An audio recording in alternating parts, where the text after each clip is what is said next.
Então, nós vamos dar esse enfoque na questão legislação associada às atividades de restauração ambiental de uma forma geral.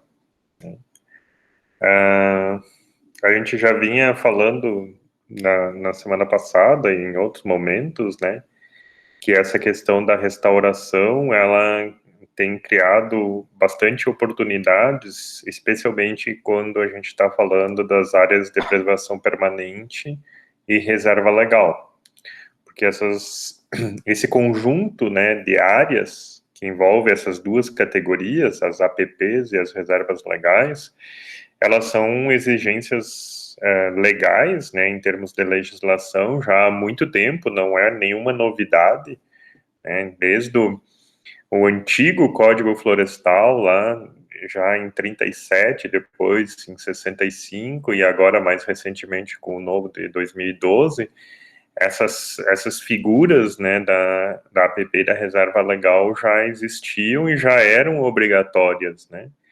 No entanto, por muito tempo, isso foi meio relegado, né, até que com o novo código, questão do cadastro ambiental rural e tal, e algumas exigências, inclusive, de processos de certificação florestal, certificação agroecológica, isso tem, de certa forma, pressionado, né, os produtores e também empresas, né, a se adequar a essas demandas legais.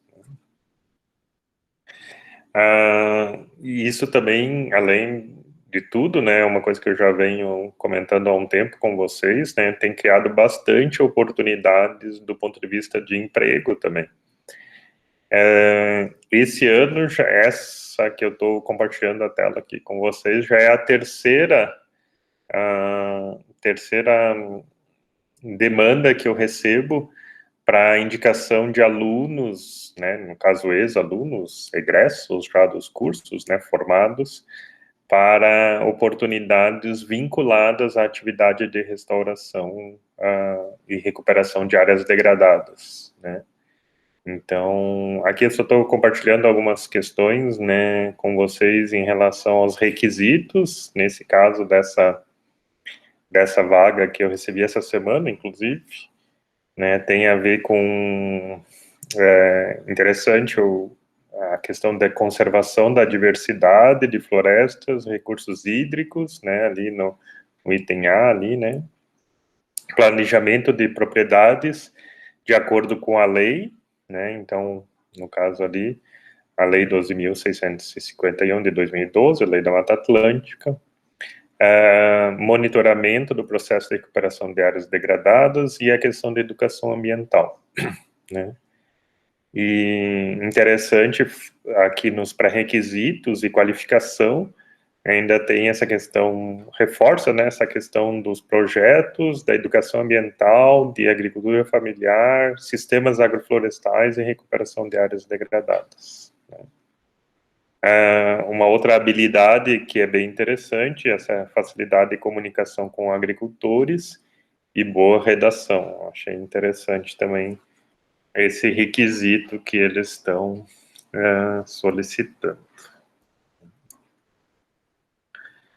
Então, só mais um exemplo disso. Bom, o que são as APPs e reservas legais, né? Então, a reserva legal, ela é mais fácil de ser compreendida porque é mais direto, né? Então, se a gente pensar no caso do bioma Mata Atlântica, é 20% da área da propriedade, uma propriedade rural, né, tem que ser destinada a título de reserva legal. Então, é uma área dentro da propriedade que deve ser mantida com vegetação nativa, né? Já as APPs, as áreas de preservação permanente, existem várias categorias, né? E as mais comuns, as mais facilmente identificadas e normalmente as mais cobradas do ponto de vista da legislação são as áreas de beira de rio, né, as áreas ciliares, áreas de beira de rio, e as áreas de nascentes, né, e seu entorno. Então, essas tradicionalmente já são bastante conhecidas, mas a gente tem outras situações de APP em relação à declividade, topo de morro, né, áreas de alta altitude, áreas também de banhados, por exemplo, tem a questão da restinga, dos mangues, campo nativo, né? Então, tem algumas outras situações, mas, em geral, as principais associadas, né, às áreas de preservação permanente são as áreas ciliares e também as nascentes. Bom, o Código Florestal, o atual Código Florestal, né, ele trouxe algumas alterações em relação ao Código de 65, né, mas o interessante, assim, que em termos de regra geral, mudou pouca coisa. O que mudou realmente em relação ao Código de 65 é principalmente a exceção. O que é a exceção? É as chamadas áreas consolidadas, né? A gente já vai ver um pouquinho mais para frente. Mas a regra geral mudou relativamente pouco em relação ao código antigo, né?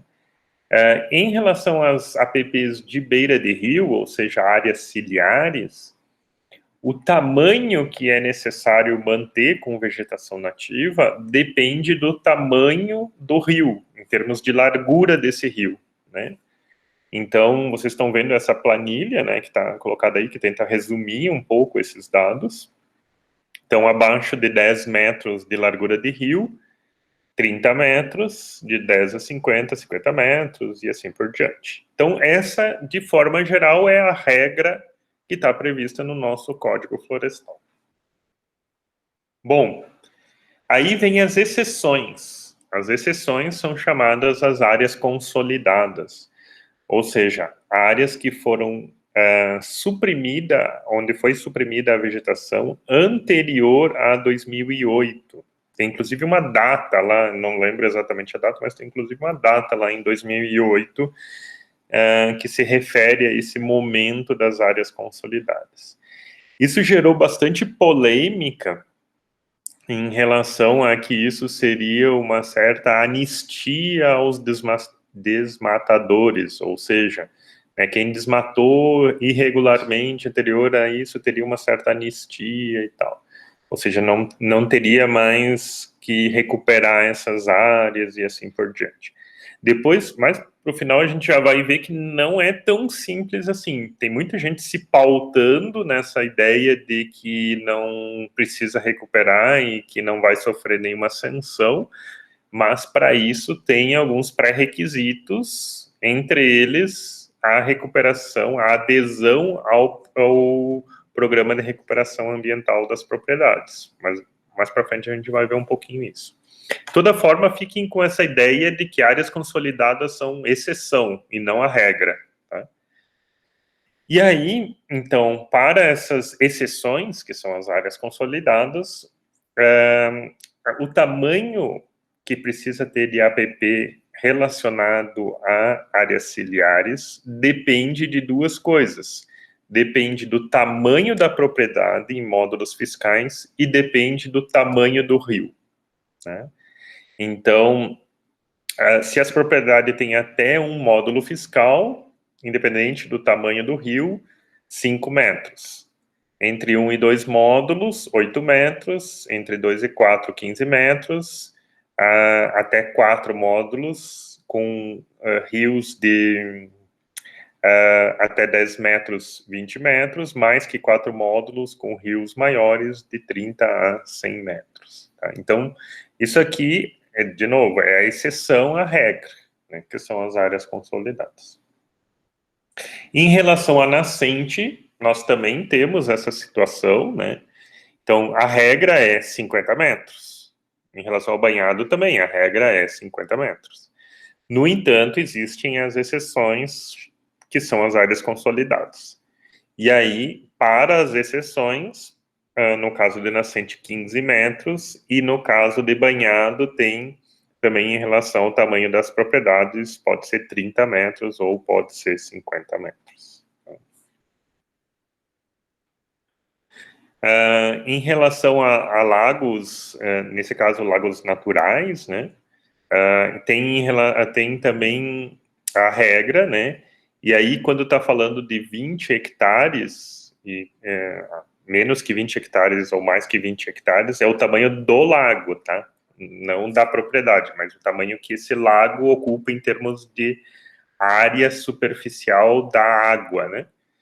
Então, nesse caso, se eles forem lagos menos de 20 hectares, 50 metros, mais de 20 hectares, 100 metros. Isso é a regra. E, nas situações de áreas consolidadas, tem uma certa diferença aí, dependendo do tamanho do lago. Tá?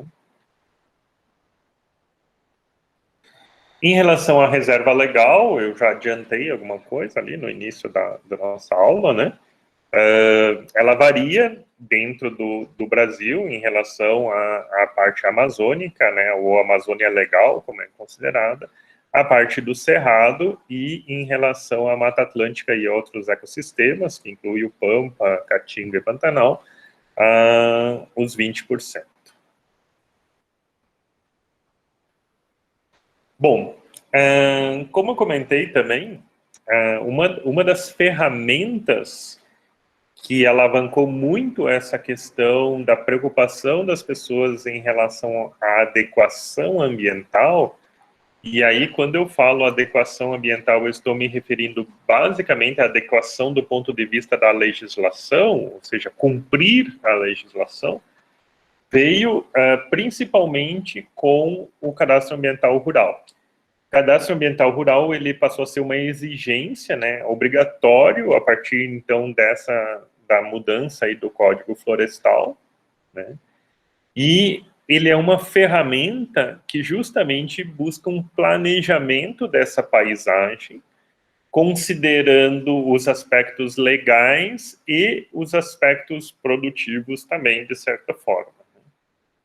Então, no caso do cadastro ambiental rural, né, que todas as propriedades foram obrigadas a fazer, houve vários momentos em que se teve prorrogação dos prazos, limites para isso e tal, mas à medida que isso foi sendo uma exigência para financiamentos agrícolas, foi sendo uma exigência para participar de alguns programas do governo federal e tudo mais, isso foi saindo, né, aos poucos do chão, e hoje praticamente 100% das propriedades, pelo menos no sistema do CAR lá, já realizaram pelo menos essa etapa inicial do CAR, que é a delimitação das propriedades e a identificação dos principais atributos dessa propriedade, de uma forma geral.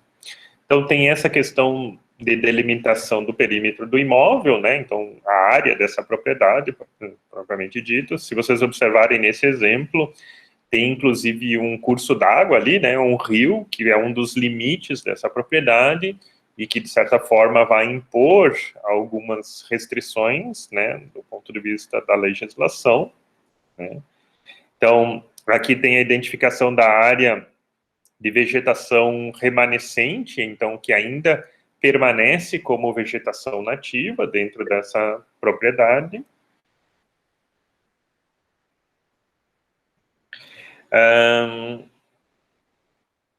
Depois nós temos as áreas consolidadas, né? Então, aquelas onde já havia uma ocupação antrópica até essa data lá de 2008, né?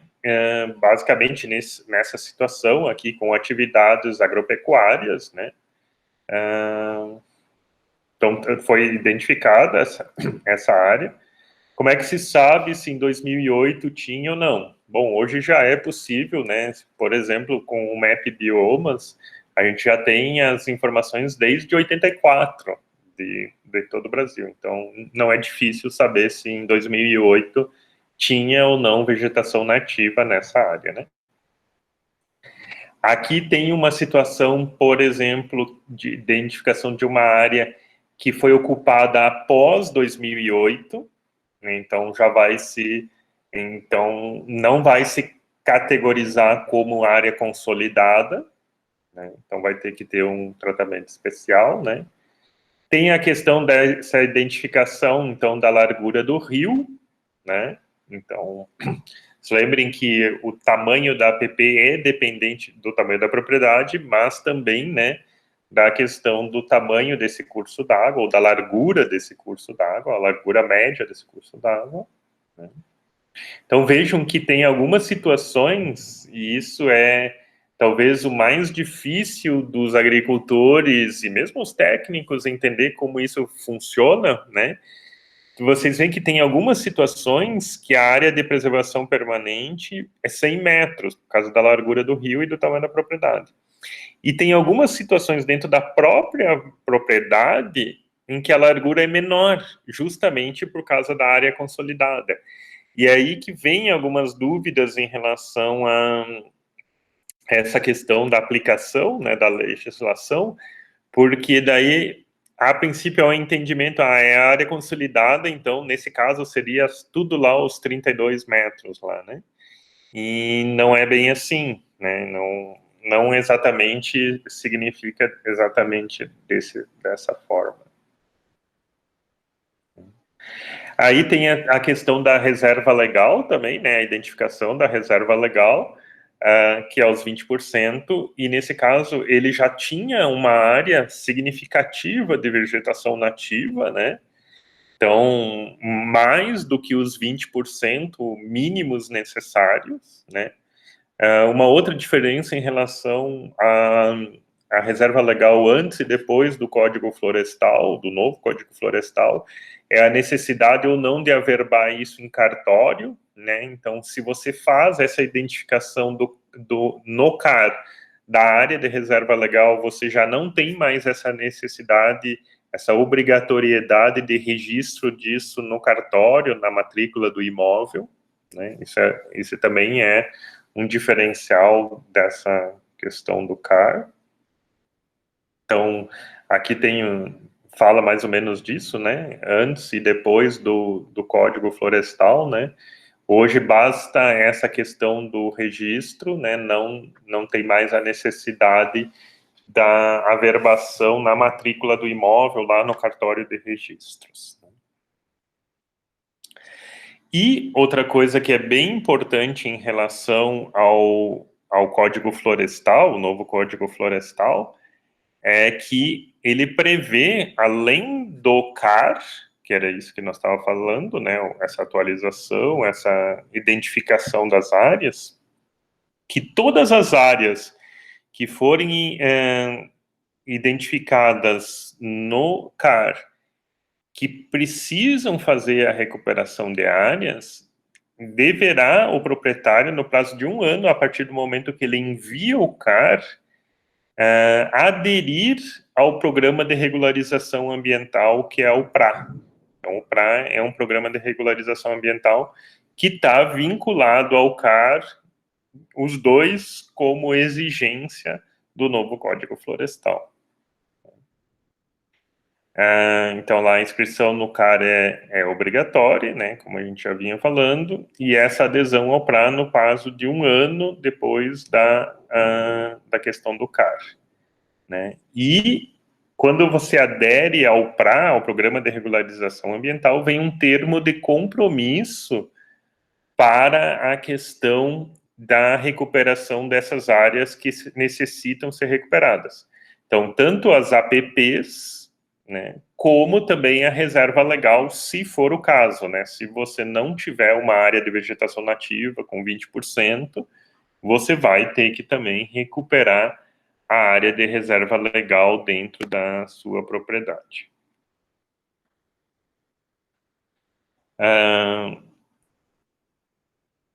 Então, esse aqui é um ponto que eu quero chamar a atenção de vocês, que é justamente a história das áreas consolidadas.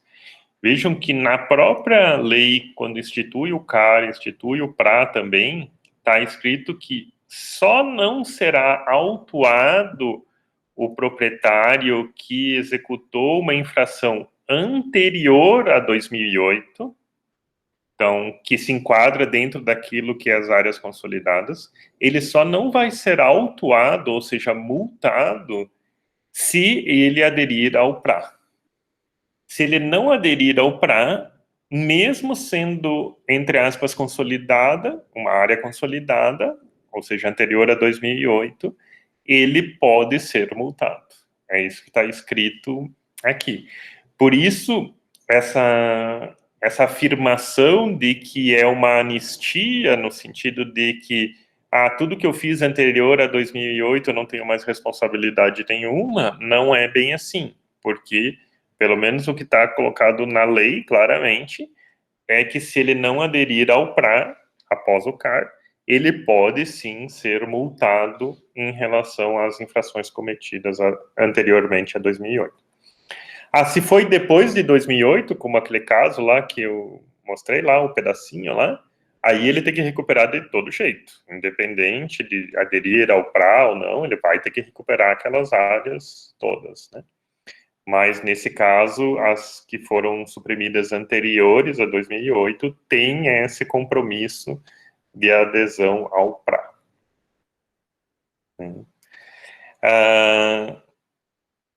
Então, aqui está falando um pouco, né, depois que assina esse termo de compromisso, cumpridas as obrigações, as supostas multas, né, que seriam aplicadas anteriores a 2008 vão ser convertidas em serviços de preservação. Mas, de novo, somente para quem aderir ao PRA. Uma outra coisa importante de lembrar, do ponto de vista da legislação, é que o PRA, ele foi previsto que cada estado da federação, né, vai criar o seu formato de programa de regularização ambiental e as suas exigências, né. Então, no caso de Santa Catarina, desde 2015, no final de 2015, foi criada a lei, né, através de um decreto, que instituiu esse programa de regularização ambiental no estado de Santa Catarina, né? E então, previsto nesse programa, para regularizar a situação de uma propriedade rural, ou seja, para que ela se torne legalmente regularizada, precisa fazer 3 coisas, né? Suspender atividades, né, que foram feitas irregularmente em reserva legal ou mesmo APP a partir de 2008, né, que é aquela data lá das áreas consolidadas.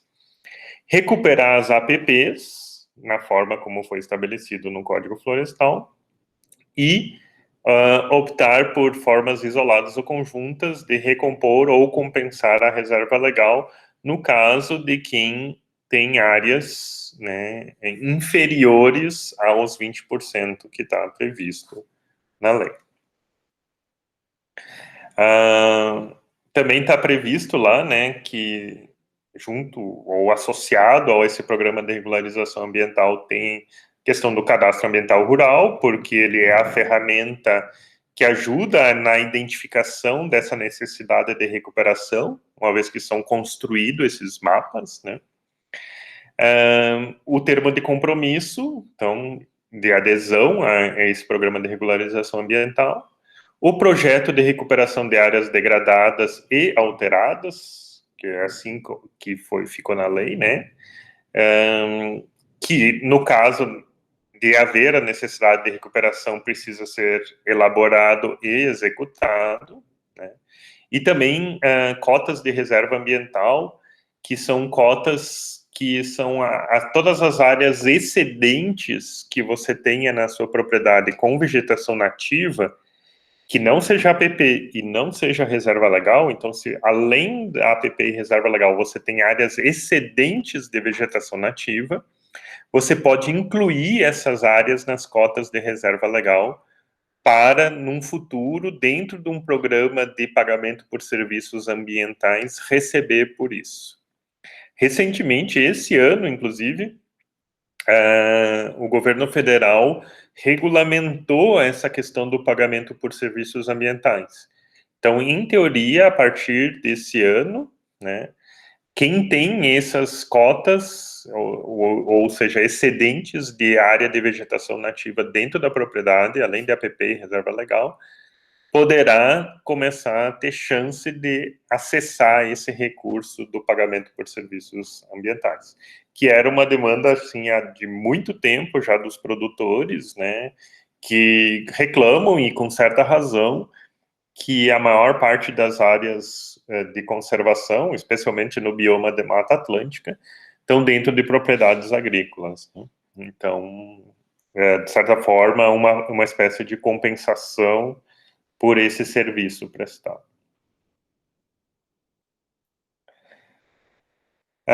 Aqui dentro do, né, dentro do termo de compromisso tem essa questão mais geral das informações lá já no CAR, né, mas também os dados da propriedade, a localização das APPs e reservas legais a serem recompostas, né, regeneradas ou compensadas. Compensadas é a situação em que você pode ter parte da reserva legal em outro lugar, não dentro daquela matrícula, por exemplo. Isso o Código Florestal também permite, desde que seja dentro da mesma bacia hidrográfica, você pode compensar parte da área que você não tem com uma outra área. Inclusive, os produtores que têm em excesso a área de vegetação nativa podem, entre aspas, emprestar parte dessa vegetação para ser compensada por outro produtor. E também a descrição dessa proposta, né, que visa a recomposição, recuperação ou regeneração das áreas. Em relação às APPs, o que está previsto lá nesse decreto do PRA, para Santa Catarina, né, é a possibilidade de recuperar essas áreas através da regeneração natural, com espécies nativas. Se lembram que isso é a restauração passiva, que a gente discutiu na semana passada. Também o plantio de espécies nativas, né, também, então, aí são as ações de regeneração ativa, né, prevendo o plantio, e também o plantio de espécies nativas conjugado com a condução da regeneração natural, ou seja, uma combinação dessas duas estratégias. Também está previsto lá no caso de APPs em áreas consolidadas, né, a possibilidade de intercalar espécies lenhosas perenes ou de ciclo longo com exóticas nativas de ocorrência regional em até 50% da área total. E por que isso foi previsto no PRA? Justamente para acomodar a situação dos sistemas agroflorestais. Então vejam que aí tem alguns limites, mas é possível, né, que parte dessas áreas de vegetação permanente em áreas rurais consolidadas possa ser recuperado com essa proposta dos sistemas agroflorestais. Em relação a essa recomposição e o tamanho da necessidade tem relação com aquela planilha que eu mostrei para vocês lá no início da nossa aula, né? A chamada escadinha por alguns aí, que o tamanho da área de preservação permanente que precisa ser recomposta depende do tamanho da propriedade e da largura do rio, né? Isso pensando nas áreas consolidadas, pessoal. Se a gente está falando de áreas que não são consolidadas, lembrem-se que vale a regra geral, lá dos 30 metros no mínimo para rios de até 10 metros, independente de tamanho de propriedade. Então, lembrem-se disso. Tá? Em relação à questão da reserva legal, né? Então, também tem que fazer, né? Ou compensar, mas em muitas situações tem que fazer, podendo ser permitida a regeneração da área da reserva legal ou a compensação dela, né? O que está previsto em termos de, vamos dizer assim, calendário para atender essas exigências? No caso das APPs, não tem choro, como se diz. Tem que fazer o quanto antes, senão você já está correndo risco de multa. Então, APP, quanto antes, tem que ser recuperado. No caso das reservas legais, está previsto que você pode fazer isso num período de até 20 anos, sendo que, no mínimo, tu tem que fazer 1/10 da área a cada 2 anos. Por que isso? Para não deixar que alguém chegue lá nos 20 anos, lá nos 19 anos e diga, agora eu vou recuperar a minha reserva legal. Não, não pode. Então, no mínimo, a cada 2 anos, tu tem que fazer 1/10 da área até tu chegar nos 20 anos com toda a área recomposta ou pelo menos iniciada o processo de recomposição. Também está previsto que é possível usar sistemas agroflorestais com combinação de espécies nativas e exóticas para a reserva legal, né? Sendo que deve ser combinado, então não pode ser só exótica, não poderia ser só um plantio de eucalipto, por exemplo, ou, sei lá, só laranja, isso não é permitido. E a área que vai ter a presença de espécies exóticas não pode exceder a 50% do total da área. Então, esses são alguns cuidados aí que vai ter em relação a isso.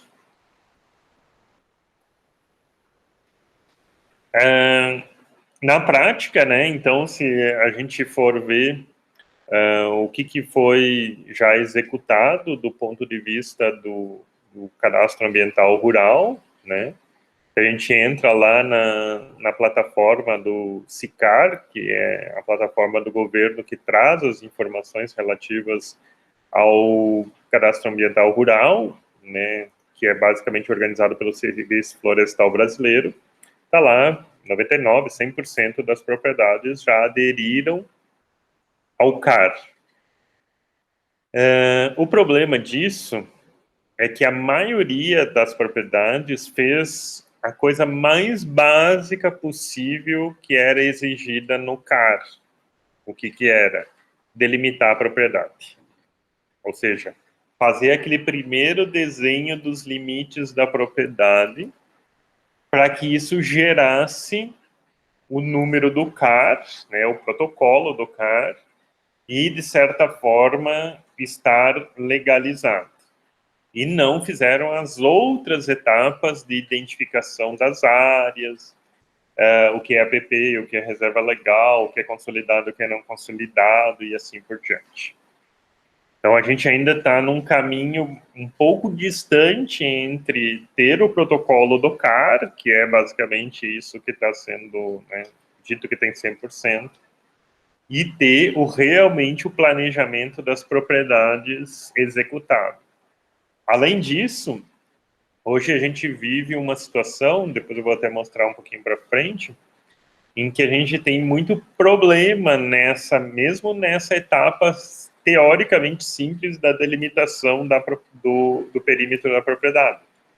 Tem áreas de propriedades vizinhas, né, que estão sobrepostas, tem áreas de propriedades vizinhas que entre as áreas ficou um espaço que teoricamente não é de ninguém, né?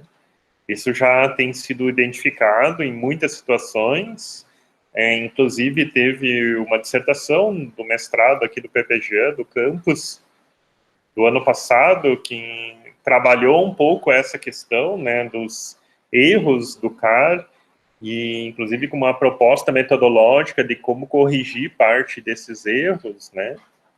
Isso, em parte, está associado ao processo do CAR, a forma como ele foi planejado, pensado e executado, por ele ser autodeclaratório, né? Então, ou seja, um proprietário rural, ele vai lá e ele faz o CAR, ele identifica as áreas, ou eventualmente contrata um técnico para fazer isso, né?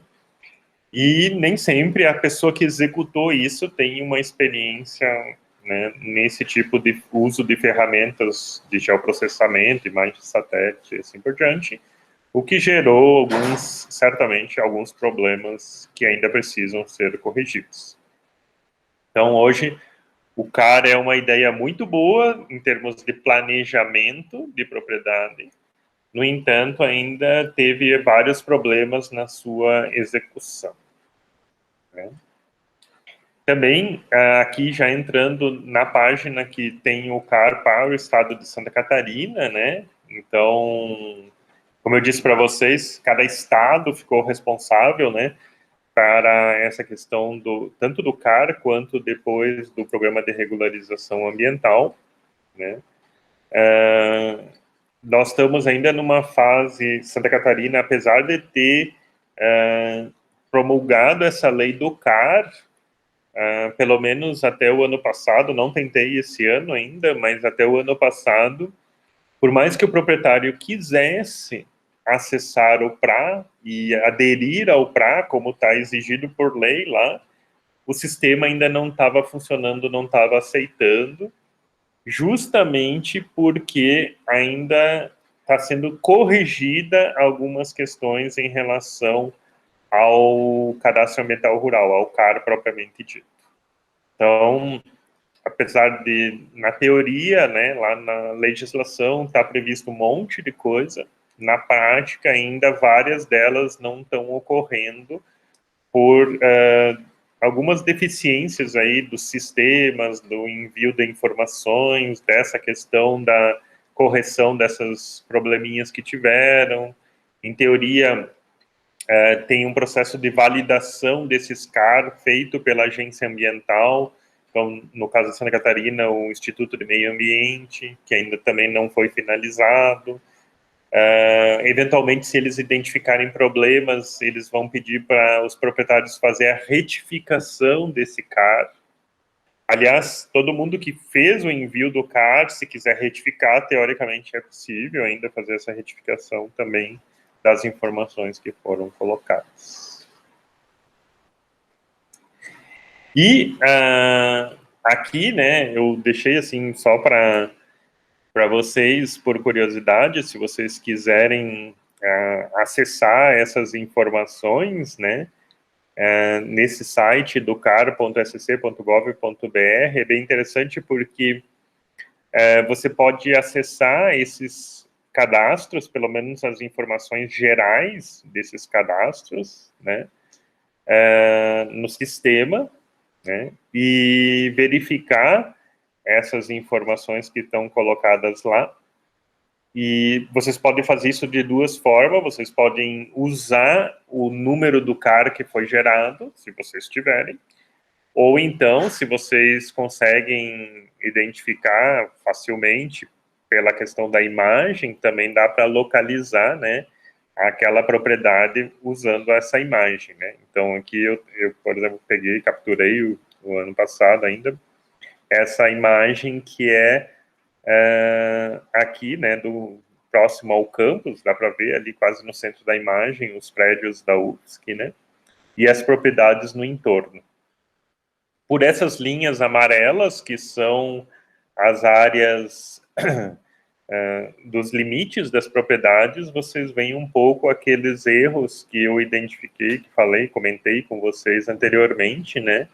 Então, áreas que estão sobrepostas, áreas que estão faltando quem é o proprietário, lá tem um pedacinho sem ninguém, né? Provavelmente não é uma propriedade, né? Então, essas questões de verificação e adequação, elas são interessantes, né? Então, com uma atividade para vocês fazerem, não obrigatória, mas para terem esse contato com essa ferramenta do CAR e também do PRA posteriormente, vale a pena vocês entrarem nesse site, verificarem como funciona e como essas informações podem ser acessadas também.